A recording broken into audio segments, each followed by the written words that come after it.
আসসালামু আলাইকুম বন্ধুরা, আপনারা সবাই কেমন আছেন? আশা করি ভালো আছেন। তো এখানে আমি নুডলস রান্না করে দেখাবো। তো এইভাবে করে রান্না করে বাচ্চাদের খাওয়ালে অবশ্যই খাবে। তো যে বাচ্চারা না খায়, মুখে রুচি নেই, তো এইভাবে করে রান্না করে দিলে অবশ্যই খাবে। তো বন্ধুরা, আমার ভিডিওটা ভালো লাগলে অবশ্যই আমার চ্যানেলটা সাবস্ক্রাইব করবেন।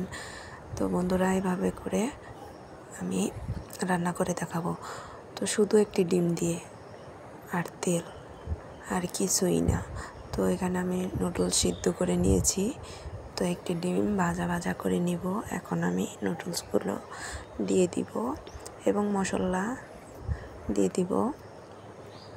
মশলা দিয়ে ভালোভাবে মিক্স করে নিতে হবে। তো বন্ধুরা, মিক্স না হওয়া পর্যন্ত অপেক্ষা করতে হবে। আশা করি ভিডিওটা ভালো লাগবে। ভালো লাগলে অবশ্যই আমার চ্যানেলটা সাবস্ক্রাইব করবেন প্লিজ। তো এইভাবে করে রান্না করে বাচ্চাদের দিলে বাচ্চারা অনায়াসে খেয়ে নেবে।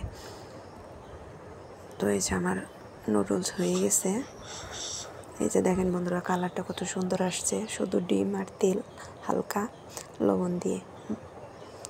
আর নুডলসের প্যাকেটে মশলা যে প্যাকেট থাকে ওইটাই দিয়ে।